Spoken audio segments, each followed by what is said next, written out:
아까 알츠하이머는 얘기했어요. 기억력에서 오는 처음에 건망증이라 생각했는 장기, 그러니까 기억하는 거가 점점 길어지면서 많은 것들을 그 다음부터는 장기 아예 기억을 못하는 거죠. 그렇게 된다고 했어요. 그러면 전측두엽의 치매가 전측두엽의 치매 교재에 있죠. 52페이지 계속 교재에 있는 것도 진행을 하고 있어요. 53페이지 보시면요. 알츠하이머병. 그래서 지금 치매에 대해서는 여러분들이 교육을 들으시겠지만 제가 또 알기로는 노화 예방에 대해서 이제 온라인 강의를 들었다고 말씀을 들어서 제가 한번 이렇게 치매에 대해서 조금 더 알자고 해서 한번 짚고 넘어가는 겁니다. 판단력의 장애 있었고 행동 및 인격의 변화가 있었습니다. 그래서 보시면 뇌신경의 퇴행성 변화 중에서 알츠하이머 기억력 했었어요. 그렇죠? 53쪽. 자, 그 다음에 보시면 54쪽 나 전축두엽 치매가 있어요. 그래서 여러분들이 파킨슨병, 헌팅턴병 막 이렇게 어려운 것들은 사실 좀 몰라도 되는데 한번 짚고는 넘어가도록 하겠습니다. 전두엽과 축두엽의 주로 퇴행성의 변화라 그래요. 그러면 뇌의 전두엽 앞쪽에 잠깐만 저 좀 보세요. 전두엽이라 그래서 우리가 웃으면 나중에 웃음 강의를 저하고 할 건데 웃으면 전두엽에서 자 뇌의 왼쪽에 있는 전두엽에서 웃는 호르몬인 NK세포와 그리고 또 웃었을 때 나오는 엔돌핀의 호르몬이 나와요. 전두엽에서. 그렇죠? 그럼 웃었을 때 이 좋은 호르몬들이 나오는데 얘의 기능이 손실되고 폐해되는 거 어떻게 되겠어요? 좋은지 나쁜지를 모르겠죠. 내 감정의 호르몬을 조절하는 전두엽과 측두엽이에요. 그렇게 하다 보니까 뭐요? 좋은지도 모르겠고 안 좋은지도 모르겠고 옛날에는 성격이 되게 밝고 좋았었는데 자꾸 성질만 내고 화만 내고 충동적인 행동들을 막 하는 거예요. 그래서 전두엽하고 측두엽에 있는 전두엽, 측두엽 뒤쪽에 있는 그런 기능들이 퇴행하다 보니까 그런 행동적인 변화가 나타나는 겁니다. 파킨슨병 뇌 도파민이 경직되고 느린 행동들이 점점 느려지고 몸의 움직임이 내 맘대로 되지 않죠. 파킨슨병 아시죠? 그러다 보니까 점점 누워서 지내고 근육이 이런 것들이 내가 원하는 대로 움직이지 않아서 점점 마비되고 굳어가잖아요. 자, 그리고요 보시면 파킨슨병 같은 경우 60대 이상에 조기 발견이 하면 약물 치료가 가능하다 그래요. 근데 늦어지면 늦어질수록 치료가 힘들어진다고 합니다. 그리고 헌팅턴병 같은 경우에는 사실은 여러분들이 좀 안 들어보셨는 걸 거예요. 젊은 사람들에게서 많이 나타나는 염색체 이상이에요. 염색체 이상에 의해서 헌팅턴병에 의해서 치매, 젊은 사람들이 치매 관련 얘기 들어보셨죠? 요즘 30대, 40대에 염색체에 변환된 환경적인 호르몬에 의해서 생기는 병이랍니다. 저게 치매인 것 같아. 이상해. 요즘 환경적인 호르몬이 환경적으로 변화가 워낙 심하다 보니까 그런 데서 일어나는 병들입니다. 그리고는 보시면은 신경매도. 페니실린이 항생제들이 소개되기 전에 신경매독은 중요한 치매 원인 질환으로 급격히 감소하였다고 합니다. 그리고 보시면 이런 것들도 한번 그냥 알고 지나갈게요. 혈관성 치매 있어요? 혈관성 치매에는 보시면 알츠하이머병 다음으로 많은 치매의 원인 질환이며 전체 치매의 약 20% 가까이가 된다고 해요. 근데 보면 혈관성 치매가 우리한테 많이 알고 있는 것들 뇌 질환 중에서 뇌경색, 뇌출혈, 그렇죠? 그런 것들입니다. 근데 지금 보시면 뇌에 관련되어 있는 신경계에 대해서 치매 지금 우리 얘기하고 있잖아요. 그러면 여러 가지들이 있는데 뇌신경, 혈관성 치매, 감염에 의해서 에이즈나 아니면 신경매독, 크로이츠 팩트, 야복병 막 이런 것들은 신경계의 변화에 의해서 막 생긴단 말이에요. 면역 결핍에 의해서 노화가 오니까 면역력이 떨어져서 점점 이런 그 크로이츠펠트 야구병이라는 거는요, 뇌에 구멍이 생기는 겁니다. 뇌에 구멍이. 네, 바이러스에 의해서 생기는 건데요. 예, 초조하고 망상증 기억력 장애 1년 안에 사망한다. 뇌에 구멍이 생기니까 뭐 오래 못 살겠죠. 제일 위험한 증상이라고 하면 됩니다. 그리고 독성 물질, 알코올성 치매, 화학 물질에 의한 치매, 이외의 기타 치매, 두부 외상, 머리를 박아가지고 거기서 왔는 거, 대사성 장애에 의한 거, 저혈당, 갑상선 기능 저하. 그래서 이런 약들을 막 복용을 하다 보니까 치매가 온 거예요. 자, 그러면 제가 이렇게 하면서요, 여기 여러분들 잠깐 한번 볼까요? 이런 치매 유형들이 있어요. 뇌신경, 혈관성 치매, 감염 질환에 의한 치매 세 가지로 크게 분류로 나누다 보면 어떤 기능은 좋아질 수가 있어요. 치매 봤을 때 우리 알츠하이머 같은 경우 처음에는 그쵸? 단기 기억에서 장기로 쭉 간다 그랬고, 파킨슨병도 처음에는 근육이 조금 안 움직이다 나중에는 아예 몸을 못 움직인다. 그 다음에 신경매독이나 크로츠펠트, 야구병 같은 경우는 1년 이내에 죽는다 그랬어요. 사망한다 그랬어요. 그러면 중에서 어떤 것들은 좋아질 수도 있어요. 치매에서. 치매에 걸렸는데 분명히 기억이 상실되고 또 사람을 못 알아보고 막 이러다가 어떤 기능은, 어떤 치매는 좋아질 수가 있는 치매가 있어요. 어떤 걸까요? 혈관성 치매? 왜 그럴까요? 혈관성 치매는 어디서 오는 병이라 그랬어요? 뭐 때문에? 뇌졸중, 그렇죠? 뇌경색, 그리고 또 뭐 뇌에 관련된 질환에서 오는 거라 그랬죠. 예, 그러다 보니까 얘 같은 경우는 약물로 그 기능을 하거나 또는 시술로, 수술로 혈관 막혀있는 혈관을 뚫어주거나 이러면 좋아질 수 있어요. 네, 근데 이외에 다른 것들은 아직 과학적으로 치매 한번 걸리면 정상으로 회복되는 경우는 없습니다. 네.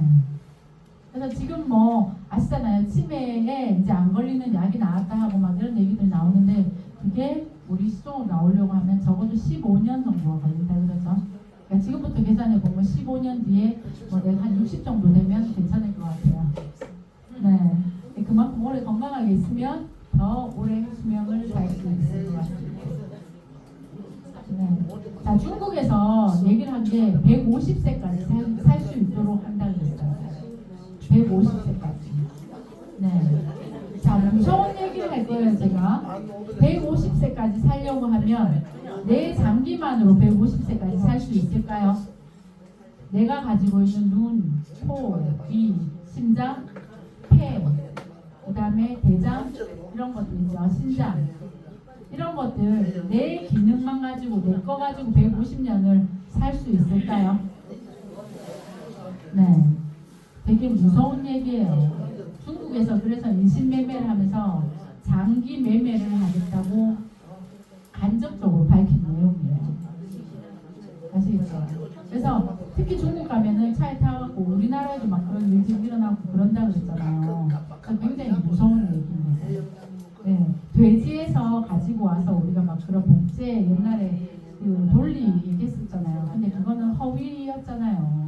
돌리를 복제해가지고 우리 인간에게 뭐 하겠다, 돼지를 뭐 이렇게 해서 하겠다 그랬는데 아직까지 그게 몇 가지 일부는 가능하지만 사람의 장기는 사람에게서 수혜받아야 되잖아요. 네, 그러다 보니까 그거가 아직까지 공식적으로, 정식적으로 돈 주고 뭐 죽어가는 사람의 장기를 살 수는 있지만, 받아올 수 있지만 안 되잖아요. 그러다 보니까 이게 불법으로 사람의 죽임에 의해서 가지고 오는 것들입니다. 그죠? 네. 치매도 나중에는 뇌를 갈아치우지 않을까요? 그죠? 대뇌, 소뇌 이런 것들에 장기를 뚜껑 열어가지고 그렇게 하지 않겠어요? 이미 뚜껑을 열어가지고 이 사람 뇌의 기능들을 하고 있잖아요. 우리가 봤을 때. 그렇죠? 네, 근데 그런 일들이 곧 일어날 것 같습니다. 근데 뭔가가 대체해야 할 합법적인 뭔가가 있어야 되는데 그 합법적인 게 언제쯤 이루어질까요? 네. 자, 그렇습니다. 무섭네요.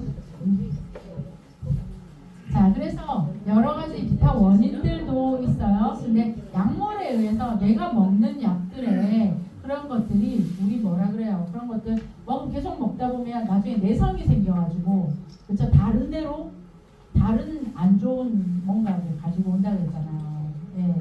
말하자면 고혈압이 있어가지고 약을 계속 먹게 되는데 그 약이 나중에는 심장을 더 안 좋게 한다. 또는 다른 쪽의 기능을 더 약하게 한다. 이런 것들처럼 약물에 의한 중독에 의해서 치매가 걸리는 경우도 많습니다. 네. 자, 여가 한번 볼게요. 여러분들 여가까지만 하고 오늘 마치도록 하겠습니다. 5시 마치도록 그러면 일을 하다가 잠시 쉬는 짬이에요. 잠시 쉬는 짬을 여가라고 합니다. 근데 아까 수업하기 전에 제가 레크레이션 얘기를 했어요. 1980년대에 레크레이션 이런 게 막 들어왔다고 했잖아요. 그때는 이교대로 부흥하자 우리나라 새마을 운동하고 막 이랬어요. 아침에는 새벽종이 울렸네, 새 아침이 밝았네, 너도 나도 일어나 막 이런 새마을 운동하고 그랬잖아요. 1970년대. 그래서 그 덕분으로 우리나라가 지금 엄청 잘 살고 있죠. 그래서 청도에서 뭐 새마을 운동이 시작했다는 둥, 또 어디에서 시작했다는 둥 아시죠? 여러 군데에서 새마을 운동이 여기서 부흥했고 시작했다라는 말들이 되게 많이 나오는데 그때 눈만 뜨면 일하자였습니다. 예, 그러다 보니 그때 아마 과로사로 사람들도 많이 죽었을 거예요. 길 닦다가 그런 것들 안전 그런 것들이 없었었잖아요, 그렇죠? 그러다 보니까 우리나라가 지금 이렇게 정말로 잘 살게 됐는데 그때 쉬는 시간에 여러분 그 사람들에게 그러니까 뭐라 그럴까 더 많은 일을 하려고 좀 쉬어라. 쉬게 해주려고 그 짬 안에 넣었던 것들이 레크레이션이었어요. 노래 부르면서 놀자. 그 세대에는 TV가 많이 없었거든요. TV 보면서 거기 오락 프로그램이나 이런 것들도 많이 없다 보니까 노래를 부르자, 가사 놀자, 뭐 수건 돌리기 이런 게임 같은 것들이 막 생겨났습니다. 그래서 일을 하다가 잠시 쉬는 시간을 짬이라고 그랬어요. 그게 바로 여가입니다. 그래서 여가 시간을 여러분들은 과연 어떻게 보내고 계십니까? 여가 시간에 뭐 하세요? 내 취미가 뭐예요? 취미가 뭐예요? 파크 골프. 좋아요. 네. 또 뭐가 있으세요? TV 보세요? 네. TV 보세요? 그러면 일을 하는 사람에게 잠시 쉬는 짬이라고 그랬어요. 농사하시다가 쉬는 시간에 뭐 하세요? 쉬는 시간 없어요? 참이하고 계속 얘기하시네요. 네. 네네. 그래서 이제 농사를 하시다가 잠시 쉰다, TV를 본다, 아까 우리 선생님 얘기하시는 것처럼 그게 여가 시간인 거죠. 예, 참외를 계속 따다가 참외를 24시간 딸 수는 없잖아요. 그렇죠? 근데 나 참외 따는 게 하루에 10시간이라 그러면 그 이후의 시간에 나는 정말로 쉬고 싶어서 자는 거야. 이게 짬 시간에 나는 자는 거예요. 그렇죠? 근데 일을 하시는 분들이 주말에 하는 취미생활이 짬이라는 거죠. 예, 우리 주 5일 근무제가 도입됐잖아요. 그러다 보니까 짬 시간이 길어져갖고 취미 활동을 할 수 있는 시간이 많아졌어요. 옛날에는 토요일까지 일했어요. 반공일. 그렇죠? 반공일 토요일날 12시까지 학교에서 네, 그리고 현장에서 2시까지 일하고 집에 갔어요. 그랬죠? 그랬는데 어느 날부터 토요일을 쉬었어요. 그렇죠? 그러다 보니까는 주 5일 근무제 40일, 주 40일 근무제가 도입되면서 우리나라 여가 시간이 많아졌습니다. 근데 더 많아진 게 언제였어요? 이게 여가를 즐겨야 되는 건지 일을 해야 되는 건지 사람과 사람이 이렇게 마주보고 얘기를 못하게 했던 시기가 있었죠. 코로나 때. 그렇죠? 그래서 대면 수업을 하고 수업을 나갔던 선생님들이 일자리를 다 잃었어요. 네, 자그마치 2년, 3년 동안 그랬습니다. 그랬을 때 이거는 짬이냐, 여가냐, 아니면 내 생활의 일부가 그냥 아예 아닌 거냐 그런 얘기들도 있었었죠. 근데 여러분들이 생각해야 되는 여가, 지금 하고 있는 노인 여가죠. 우리 하고 있는 노인 레크레이션의 개념은 아닙니다. 잠시 짬이 아니에요. 짬 시간에 어른들한테 가서 프로그램을 진행을 하고 치매에 걸리지 않기 위해서 같이 놀고 만들게 하고 이러려고 하는 게 아니라 어른들의 여가는 어떻게 돼 있어요? 쉬는 시간이 아니라 삶 자체입니다. 사는 그 자체예요. 지금 여기 계시는 어른들 계시는데요. 65세 이상인 분들 계시는데 보니까 삶 자체가 여가를 학교에서 보내는 분들이 많으시네요. 성공하신 삶이에요. 박수 한번 주세요. 밖으로 나와야 돼요. 밖으로 나와야 되는 겁니다. 그래서 그 어른들의 무료하고 긴 시간 안에 여가를 집어넣어서 그 역할들을 해주시라고 제가 이렇게 강의를 하고 학교에서 프로그램을 지금 진행을 하고 있는 겁니다. 아시겠죠? 인생 이모작에 멋진 농사를 지금 짓고 계시는 거예요. 네, 노인의 여가 문화는 젊은 시절의 여가 문화와 차원이 다른 쉬는 여가가 아닌 삶 그 자체가 여가입니다. 아시겠죠? 시간이 많아야 그 속에서 여가를 어떻게 지내느냐에 따라서 노년기 생활은 즐겁고 건강하게 보내는 게 삶 자체가 바로 뭐요? 여가입니다. 그래서 그 여가를 어떻게 보내느냐에 따라서 지금의 노후와 죽을 때까지의 노년의 삶을 결정하는 거예요. 근데 여러분들의 역할은 그 삶을 즐기면서 노인의 노후 안에 같이 들어가서 같이 또 연주도 해주시고요. 연구도 해주시고 예, 프로그램 개발이며 그런 것들 같이 하시면 좋을 것 같습니다. 오 갑자기 정풍다 하고 있어요. 저기. 자 2번 아리랑 한번 해볼까요? 네. 자 1번 2번 3번 4번 있었어요. 1번 시작 2번 3번 4번 그렇지. 자 1번 배 아프라고 우리 좀 멋있게 다시 한 거잖아요. 아시겠죠? 시작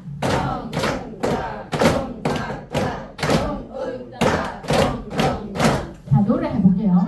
자 1번은 안 했으니까 1번은 노래 하겠습니다. 아리랑 시작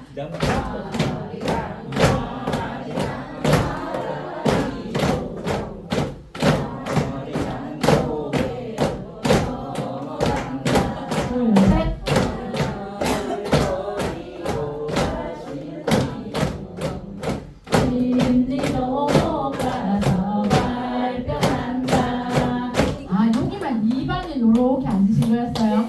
아, 일반 약 올리기 딱 좋네요. 예. 자, 우리 고급 친구도 또 한 게 있잖아. 날 좀 보소 했잖아요. 네, 좀 더 빠르게 한번 해볼게요. 예. 컨닝 하시면 돼. 그냥 보고 있으세요. 자, 준비. 시작! 날 좀 보소. 날 좀 보소. 날 좀 보소. 힘지셨다. 날 뻔뻔 듯이 날 좀 보소.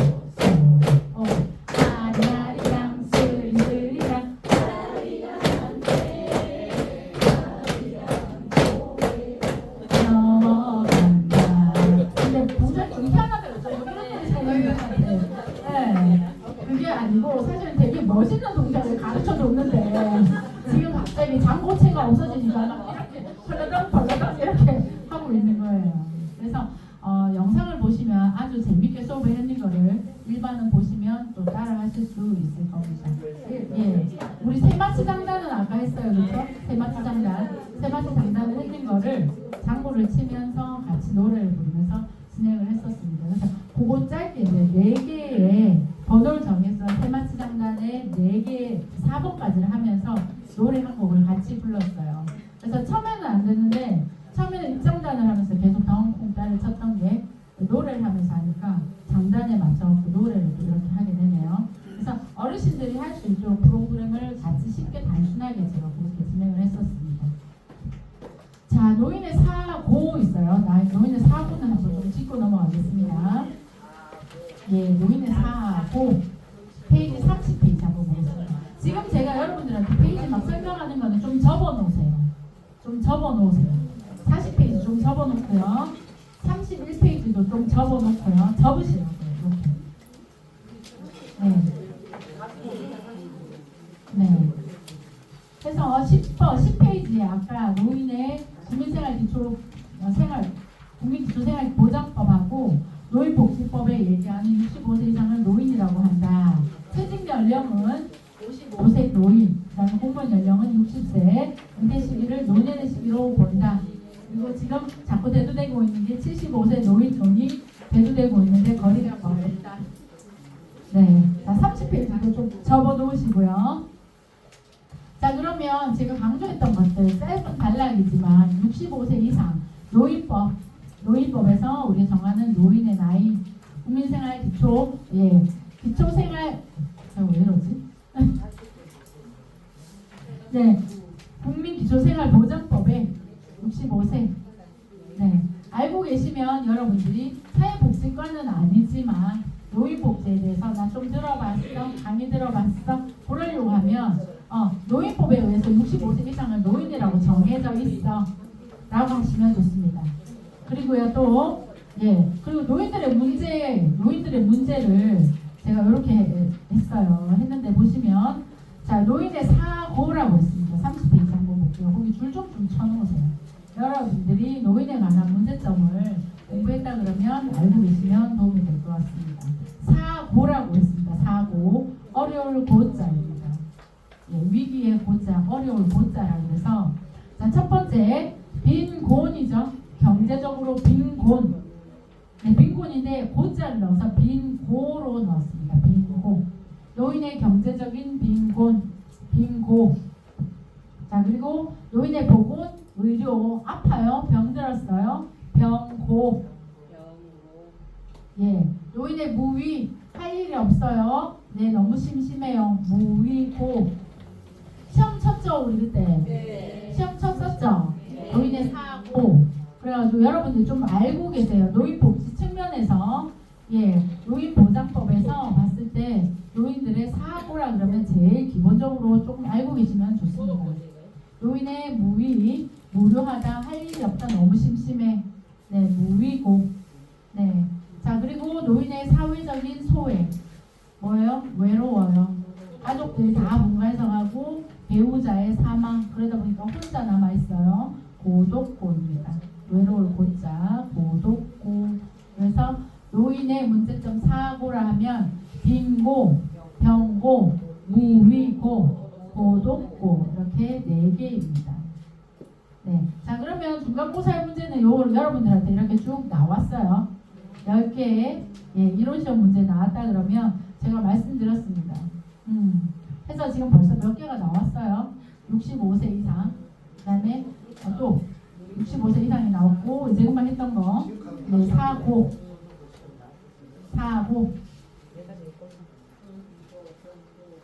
병고, 무이고. 그리고 20% 이상이 넘었다는 거. 치매 증상에 대해서 알츠하이머, 그 다음에 알츠하이머 또 뭐 있었어요? 파킨슨병도 있었고요. 혈관성 질환도 있었었고 약물에 의한 그런 내용들도 있었었죠. 치매 증상에 보시면 기억력 장애, 언어 장애, 시공간적 장애, 실행 능력의 장애, 판단력 장애, 행동 및 인격의 장애. 52페이지.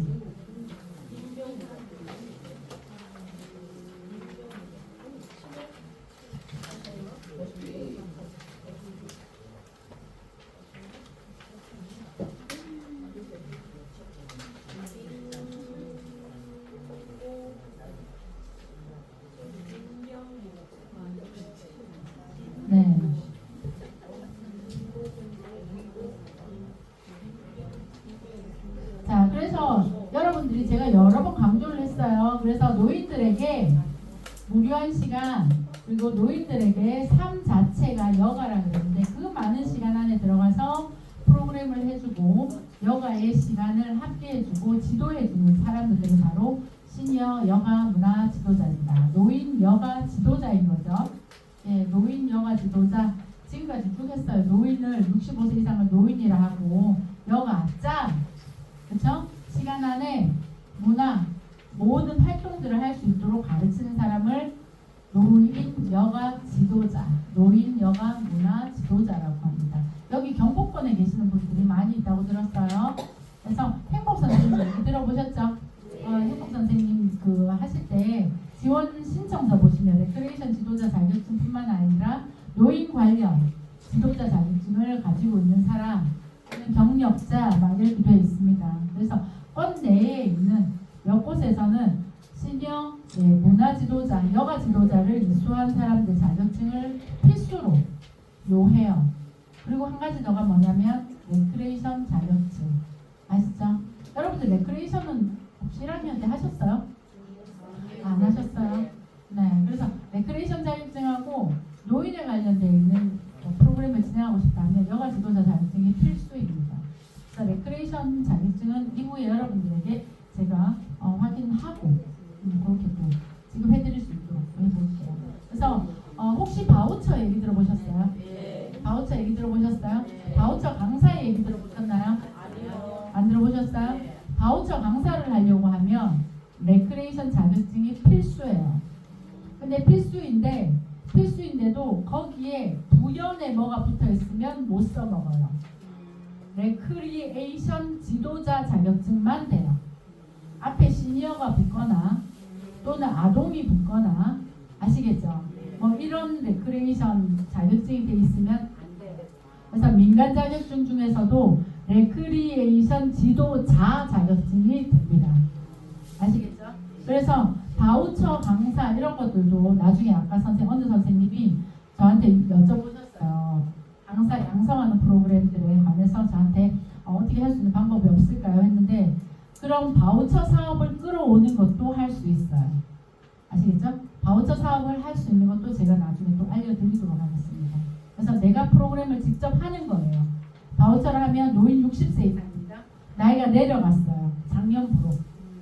그 전까지만 해도 65세 이상 바우처에서 프로그램을 할 수 있었고요. 그 어른들을 땡겨서 진행할 수 있었는데 작년부터 60세로 나이가 낮춰졌어요. 그러다 보니까 좋은 프로그램들을 내가 나이가 되면 가서 할 수도 있고 내가 지도 능력을 갖춘 그런 분들을 모시고서 내가 프로그램을 진행하는 아시겠죠? 그래서 노인에 관련되어 있는 강사로 활동할 수 있는 범위는 많습니다. 몰라서 못할 뿐이에요. 바우처 강사 같은 경우에는 굉장히 돈도 많이 돼요. 14만원, 15만원 이렇습니다. 하루에. 아시겠죠? 네. 그러니까 그런 것들은 알면 도움이 많이 되시죠? 지금 여가문화 지도자 행복 선생님 같은 경우에는 기본급이 제가 알기로는 200만 원이 넘는 걸로 알고 있습니다. 왜냐하면 최저임금을 계산했을 때 월급으로 나가요.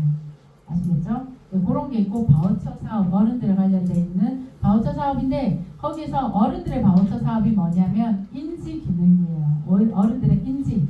그래서 제가 하고 있는 프로그램이 딱 맞춤으로 들어가져 있습니다. 그래서 거기에 어른들의 인지, 신체 프로그램 진행할 거예요. 레크레이션에 하고 있는 또는 아까 오늘 있는 전통 악기, 음악 이런 걸로 해서 인지를 다 집어넣으면 내가 프로그램 강사로 충분히 가능합니다. 근데 한 학기만 듣고 가능할까요? 좀 힘드시겠죠? 네, 힘드시니까 많이 배우셔야 돼요. 많이 배우셔야 되고 많이 또 찾아다니기도 하셔야 되고 프로그램 하는 것도 많이 참여를 해 보셔야 됩니다. 그래서 내가 프로그램을 가서 나 배우고 싶다 하는 경우도 있고 내가 사람들을 모아놓고 나 프로그램을 진행할 수도 있어요. 나 라인 댄스 가르칠 수 있고 아까 장구 치면서 충분히 이런 것도 할 수 있어. 그러면 프로그램 강사로 한번 도전해 보세요. 아시겠죠? 네.